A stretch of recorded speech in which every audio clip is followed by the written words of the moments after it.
Thanks for joining. We got Ben Smith here. We're gonna help you guys. What are we talking about today, Ben? We're gonna grow the business. Yeah, getting proactive with our approach to business development. That's awesome. Uh, Yeah, fired up. yeah, and if you guys don't know Ben, he was a staple at Second Nature for many years. Yep. Yeah, that's how I got into the industry about 7 years ago. Was working for at the time a little startup called Filter Easy, which is no longer a startup and no longer called Filter Easy. It's called Second Nature. So yeah, I Yeah, was there for about 5 years. very cool, man. Yeah, we've known each other for quite a while now, huh? Yeah, I mean, I was trying to sell you filters back in 2018. I remember coming to the Empire office and sitting down with you, and I had to chase you around for a while, man. And then you sold your company, so I didn't even get the opportunity to get get you on board. You guys didn't have that. You guys, Second Nature didn't have the RBP yet. I think I might have done. No, I was just never big on the filters, man. It just always felt like it was too much work for too much squeeze for the juice is kind of what I sure. thought. Yeah, And I was dealing with whack-a-mole. I mean, I was dealing with so many other problems back then. yeah, So. yeah. All right, Well, all right. Let's get this thing started here. So, yeah. guys, there's a Q&A. You can ask any questions you want while Ben is talking. I will interrupt him. So don't feel like if you have a question, just feel free to throw it in the questions or in the chat. I'll be reviewing both of them. Um, and we do this. We try to make it 23 minutes. I know sometimes we go a little bit over, but we keep it under 30. And the main reason is that I started Empire Industries that Ben was just referring to. We basically built that company and made it profitable by using 23 remote team members.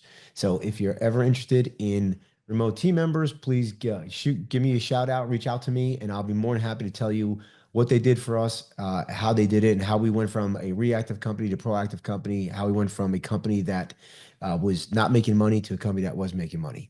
You're not here to listen to that. So let's go ahead. No further ado. Ben, go ahead and share your screen and let's All talk right. about how to create a proactive growth strategy, not just a proactive operation strategy. All right. Very good. Is everybody able to see that okay? Is that coming through?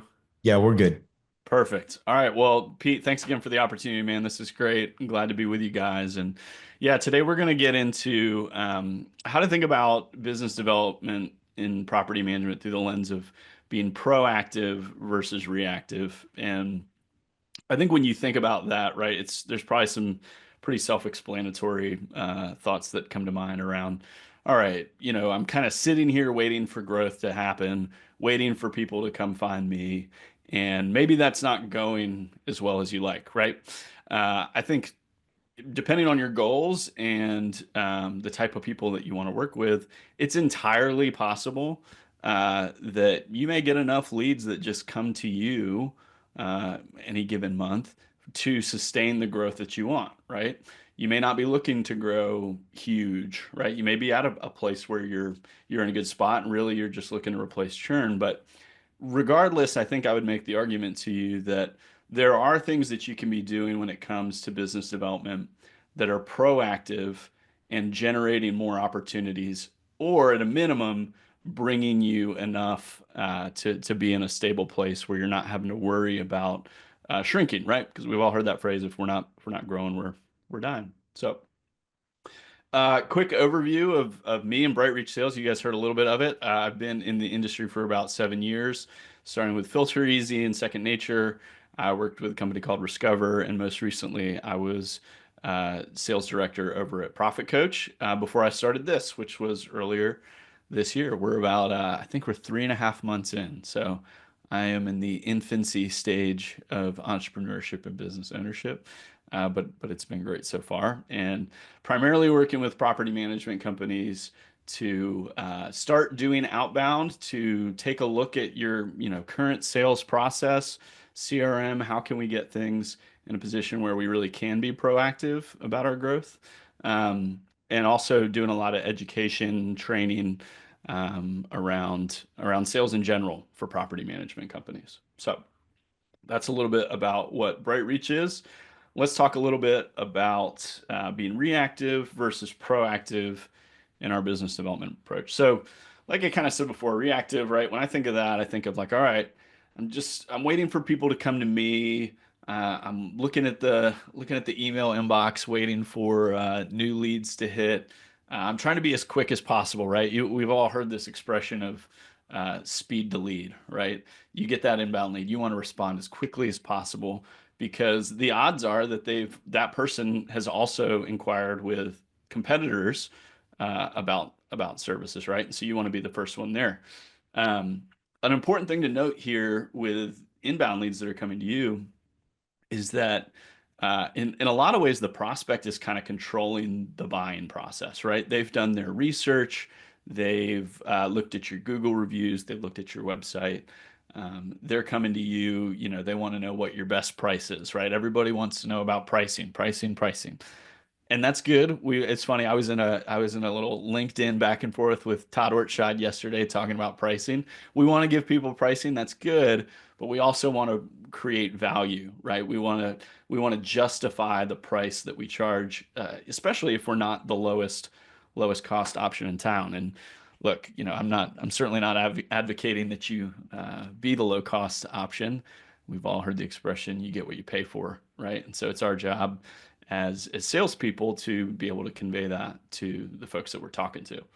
But when I think about proactive, this is getting a little bit more into the world of outbound, right? We're looking for people who are our ideal prospect, right? These are people who are not reaching out to us. It's, cold, but they are people that could use our services. And for any number of reasons, they're not, right? Maybe they are choosing to self-manage their property, right? Maybe they are working with a different property manager. That's certainly possible. Um, I don't know how many people here end of last year saw the PM Trends report that Peter Lohman put out with Lead Simple. But one of the things that was identified in that was, they surveyed 750 so um, landlords and found that 52% of those landlords worked with a professional property manager. That means that the other 48%, roughly half the market, are self-managing, right? And so when you think about those inbound leads, right, a lot of those are going to be people that they see the value in professional property management in some way and they want to learn more about it. With these cold prospects, these people that don't know who you are, right? That's a huge part of the market. It's like 50% of those people that could be out there self-managing. And so you're not even competing with the other companies that show up on the first couple pages of Google. You're competing with the concept of, should I self-manage this or should I hire someone to help me? And so a big part of reaching out to those types of people is we want to kind of help bring to light some of the things that are honestly kind of hard and painful about self-management. And for all of you who do the work of property management day in and day out, it's not easy, right? So you're getting maintenance calls on the weekend. Tenants not paying rent, don't know what to do, right? If you're just an individual landlord who owns one or two properties and you're not, you haven't been doing this very long, or you don't have a very experienced view of this, there's pain that can happen, in certainly in the form of legal liability too. And so we want to bring those things to light and show the value that we provide. And ultimately, at the end of the day, right, the way that I look at sales, the lens I look at it through, is that we are providing solutions to problems. I'm not selling anything. All I'm doing is trying to see if the problem that you have, my solution is a fit for. And so those are some of the things that I think about just kind of from a high level as we ask this question of like what's reactive and what's proactive. And so what I want to run through with you guys today, and I'll try to do this as efficiently as I can, so that we have some time for questions. Kind of want to get into what I consider to be 5 core principles that you should consider, right? If you're sitting here saying to yourself, like, I'm not really growing the way that I want to, I'm not getting enough leads, like what more can I be doing other than, waiting for people to come to me? These are kind of the 5 things I want you to consider and think about as you start trying to become more proactive. And we got a stock image there of the high five. So I'm giving you guys a virtual high five here as we move into this. First thing is audience, right? And I think uh, when we think about like who are the people that you can work with, right? Like the obvious answer is like, okay, it's people that own a rental property, duh. Well, yes, but I would challenge you to be more specific, right? So if I'm here in Raleigh, North Carolina, which is in Wake County, North Carolina. If I just said, hey, I want to work with anybody that owns a rental property in Wake County, North Carolina, that's a really big list, right? That's a lot of people. Wake County's a pretty big county. There's parts of the county that are 45 minutes away from me. I don't actually want to drive there, right? There are parts of where I live that, the properties are nicer and they're going to get higher rents, right? So that's kind of the geographic element. Another element is like, all right, well, do I really want to work with an accidental landlord or do I want to work with an investor, right? So obviously accidental landlords, they tend to have one property. Maybe they used to live in it, they don't anymore. They didn't purchase it with the intent to be an investment. That's a great group to target because they probably know very little about how to actually manage their property well and what goes into it. So education is a big piece. Investors, right? Okay, well maybe I want to target people who own 2 to 5 rental properties, or I really just want to work with investors that have 10, 15, 20 doors, right? There's no right or wrong. Like I'm not advocating like you should target this person specifically. But as you start to think about doing outreach to your ideal client, the more specific you can be in the way that you're reaching out to them, the more likely that your message is going to resonate with them, right? Like if I'm targeting, let's say I want to work with investors and I'm gonna share some information about how to view a property's financial performance, right? I'm gonna talk about cap rates. Okay. Well, that message is not really going to resonate with someone that's an accidental landlord, right? Like that person that has one door, like in all likelihood, they don't have the sophisticated spreadsheet where they're tracking, money in, money out, what's their cap rate, what's their, internal rate of return, right? It's almost a different language. So you really want to be specific as possible because I think as you get more specific, you're better able to speak to those people's problems. And we'll get into that a little bit more. You also want to be relevant with your communication, right? And so you don't want to be spamming this really wide list of people with a message that isn't going to resonate because it just doesn't apply to them, right? Um, I think about like if you were building a list, like okay, well, somebody that they have a commercial building. Well, if I'm messaging them about their rental property and I want to manage it, like it's the message just isn't going to resonate. So you want to be as relevant as possible to increase the likelihood that somebody actually wants to talk with you. Um, and the last thing I'll say about audience too is like who are you actually set up to work with, right? I run into a lot of folks that say I really want to work with investors, right? Okay, well, investors sometimes they can be a little bit more demanding about what they want to see, what they're willing to sign off on. They have particular things that, hey, I want to use my maintenance vendors. I don't want I'll handle that part of it. If your company's not set up to deal with some of those questions that an investor might have, then you may not want to target them because you may not actually want to work with them. So that fit question I think is important too.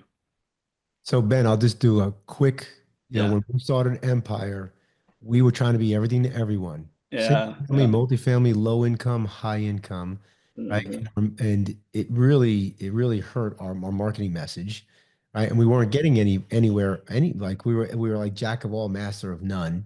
Yep. And so once we stopped doing like lease only, we stopped doing like maintenance only, we stopped Yep. doing eviction only, and we started focusing on single family homes. And once we started doing that, we actually started really to grow the business. And then the way we became relevant is, now you can do a podcast real local. Mark Ainley does that really well. Yeah, he does. Yeah. We had a radio show back then. So can you become the expert in for single family property management in your county? Can you become that Yeah. expert?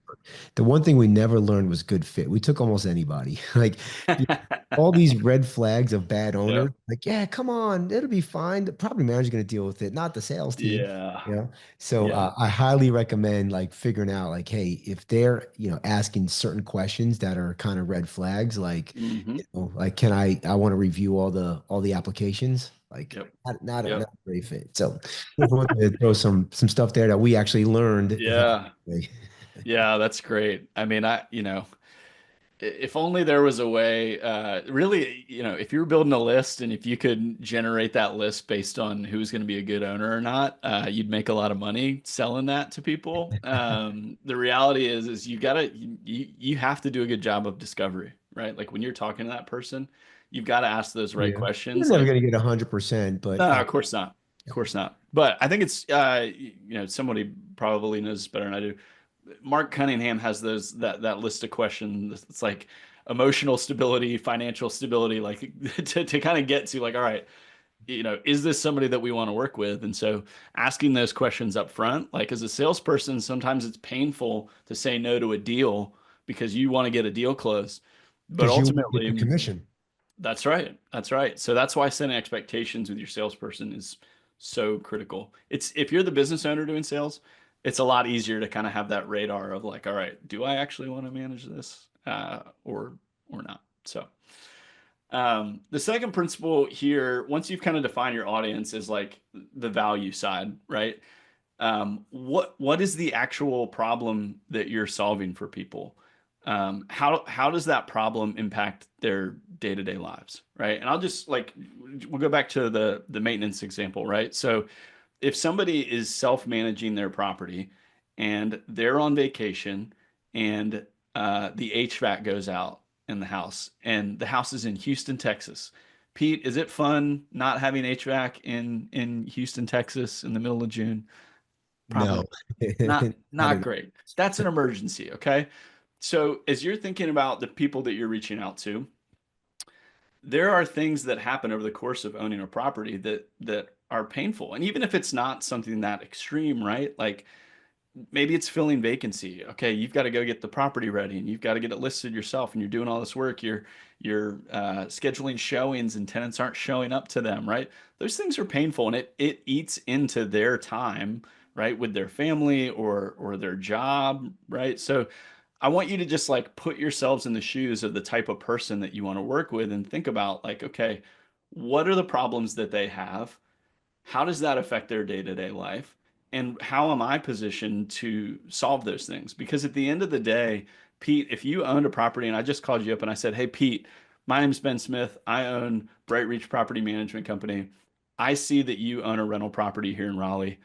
Do you want to work with me? The answer is going to be no, right? Like I have not given you anything of value. All I've done is identify myself and identify that you own a rental property. That's not helpful, right? And so I think a lot of people, when they think about doing outbound or doing outreach to people that aren't reaching out to them, they get a little bit intimidated by the message. And my encouragement to you is you guys know what the problems are, right? You deal with them day in and day out.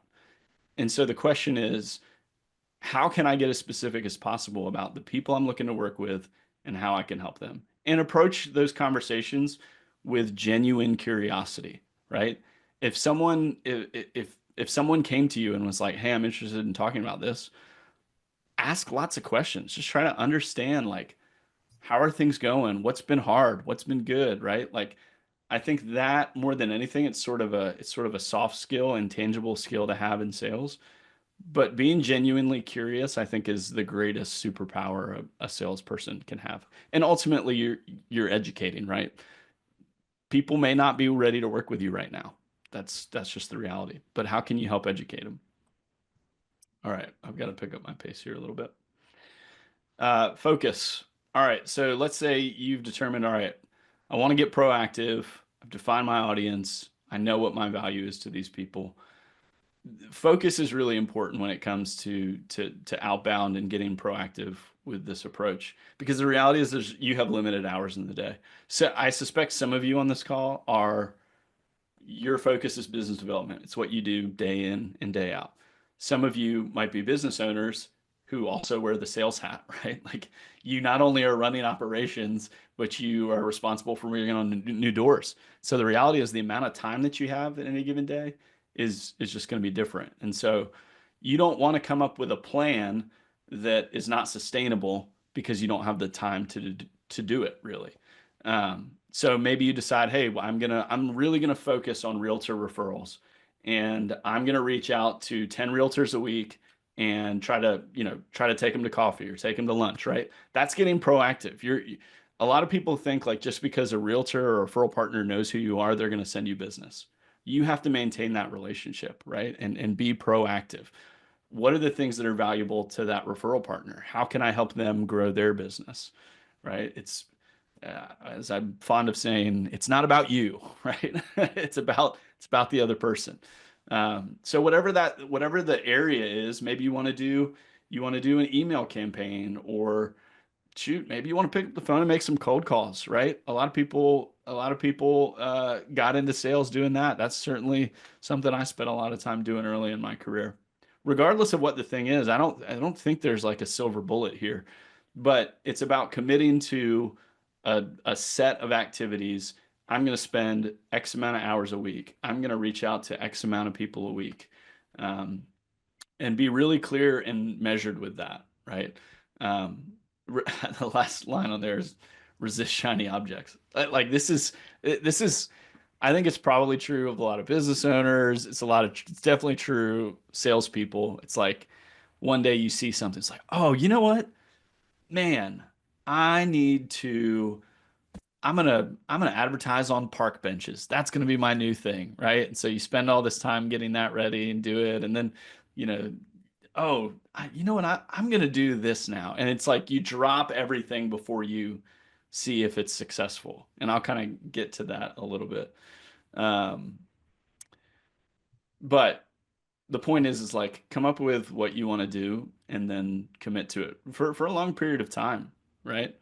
Um, because the next point is consistency, right? So here's the thing.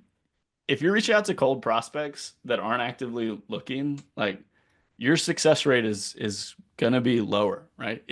You've heard people say like it's a numbers game. I think there's a lot you can do to increase your effectiveness, but at the heart of it, yes, it is a numbers game, right? If you close inbound leads at a 30% rate, like you're not going to close outbound leads at a 30% rate. Inbound people, they're looking for your services right now. Outbound, we know it's somebody we could work with, but they're not actively looking for us. And so it might be a longer game. And timing is really important. One of the things that I know a lot of people in this industry do is reach out to for rent by owner leads. Like that's a good example of trying to kind of game the timing of your outreach to when it might be more relevant, right? If somebody's got a property actively listed on the market and they are the ones running it themselves, like that property it's kind of high touch period of time. They're looking at applications. You guys know how much fraud is out there. They're dealing with prospects that are no showing showings that they scheduled. You guys have dealt with that. Like it's tough. So what I'm trying to get at there is like if you reach out to somebody and they've had the same tenant for 5 years and they've never had an issue and the tenant's always paid on time, like you reaching out with a message about property management may not resonate the same as if you're reaching out to somebody and hey, it just so happens they just had to spend their weekend working on a major maintenance issue, or they've got a tenant that's not paying. The reality is we don't always know what those things are, but that's why you have to be consistent over time, right? I've heard stories from people of like, oh yeah, like somebody sent me a mailer and uh, I held on to it. I put it in my folder and called, I had a need 6 months later, right? Like that sort of stuff happens. I get that we all want results right now. Like we want to snap our fingers and see things immediately, but it just doesn't always happen that way. Um, Last one, patience, right? This kind of ties to the other one. You're gonna get better at this over time. A good example of this is like cold calling, right? Like the first time I ever picked up the phone to make a cold call, I probably sounded like such a dummy, like completely lacking confidence, right?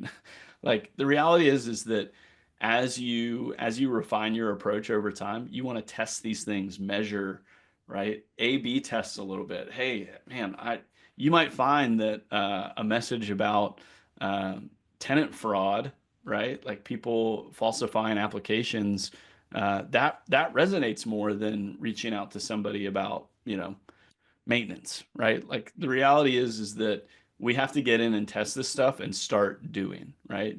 Try different messages, try different approaches, and really be committed to it for the long haul. I hear all the time from people like, "Oh yeah, I did direct mail. It didn't work." Okay, cool. What did you do? Well, I sent 1,000 mailers out once, and one person called me back. It's like, okay, so you didn't do direct mail. I mean, you did a mailer, but you didn't do a campaign, right? Like with most of these things, there needs to be some repetition. It needs to be over a long period of time, right? If I got your mailer today about windows for my house and my windows are fine right now, then there's no need for me to call you. But if you continue to send those to me and I do have a need, then you want to be the person that I call, right? Like that's the reality. So I think with all of this, my hope and message to you is the best way to get started is to get really clear on who your audience is and what's the value you provide. And then just start, right? Like come up with, again, there's not a silver bullet. Come up with an approach. I want to focus on a really targeted list of realtors or a really targeted list of investors that own multiple properties. And I'm going to hit them with different touch points over time, right? Like just start doing because ultimately you're going to test and see what works and what doesn't work. And it may take some time. So, um, Nailed it. questions, You nailed it, brother. Right questions. on time. I feel like I did too much talking, but I guess this is a webinar, so I'm expected to do that. That's right. If you don't talk, it's dead air. So if Mhm. anybody has any questions for Ben, I Yeah, actually got a couple here myself. yeah, hit me. All right. So in your experience, how many doors should I be managing before I bring on a BDM? Do you kind of have an idea of what you think? Yeah, I think it's a little bit more of a philosophical question and de depends on your skill set, right? Like um if you are someone that is really gifted at sales and having conversations with prospects, like I would probably view it as like how could I free up more of my time to spend doing that, right? Um you don't if like I managed salespeople in the past where they're just really good at talking. They're really good at talking to people. And so if I give them admin work to do, I'm not capitalizing their time in the best way possible. And so I think you have to use that. You sort of have to ask yourself this question of like, um, is the highest and best use of my time to focus on this? Or is it to bring in somebody else because I really need to focus? I'm really gifted on the operations side more so, or the finance side. Um, I think what I would encourage people is like if you were going to hire a BDM, I wouldn't try to go the route of I'm going to find a realtor who I'm going to pay commission only and expect a whole lot of results. So I would wait till you're at a point where you can actually pay for someone to be a part of your company, pay them some sort of base so that they can, live and then ultimately bring in commission on top of that. I think it really varies just based on what you are financially able to do more so Spoken than like a true politician, Ben. All right, hey, I mean, I'm gonna try to I know. corny in on another one then. All right, do it. Do All it. right. Do you do you believe that it's a good practice to hire somebody from marketing in Mm. business? Like I noticed that a lot of property management firms hire marketing firms. PMW is a great one. Yep. Um, Now with Empire, believe it or not, the second hire we had was a marketing person. So we believe in it. So, but I Mhm. wanted to get your opinion 'cause, you know, that's it's not an easy job to fill because there's so many ways to market nowadays. Yeah. Yeah, it's a great question. I think if you have the resources to do it, I think you should absolutely do it because there's so many different ways you can invest into finding more people to talk to.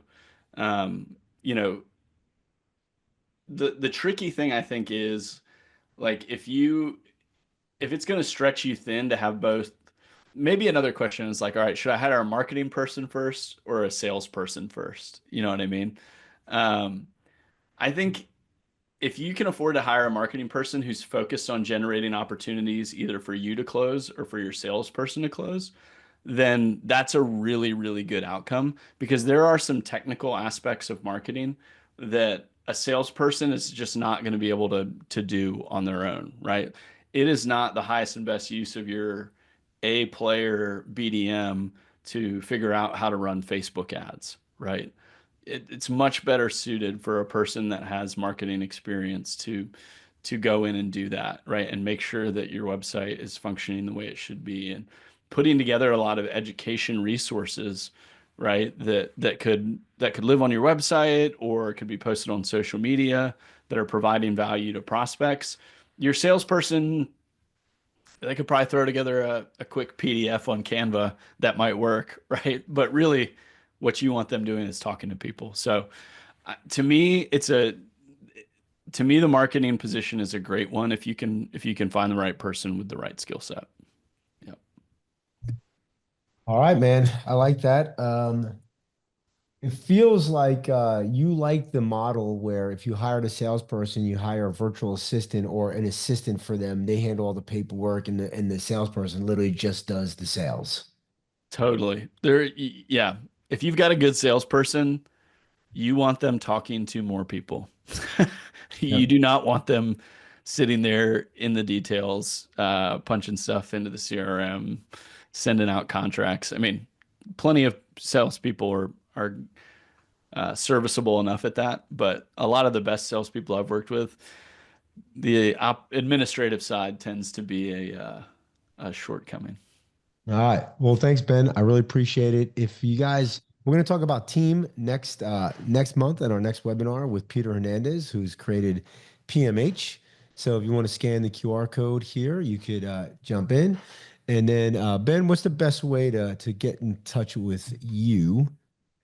Yeah. So my website is brightreachsales.com. Emails Ben at Bright Reach Sales. You're welcome to shoot me a note. If you go to the website, there's a calendar link there to book a call if you want to chat more, or you can obviously just shoot me an email as well. And I'd be more than happy to chat with you and learn a little bit more about what you're doing. Man, Ben, I appreciate you being here, and I appreciate our connection over the last 7, 8 years. Likewise. Been great to see you grow from salesperson to growing a sales team to literally you did property dabbled in property management for a little bit and now building Did. your Yeah. own company. So been great. Everybody, thanks for joining us. Really appreciate you all. And we'll see you on the other side. Thanks, Ben. Thanks, Pete. Thank you, guys.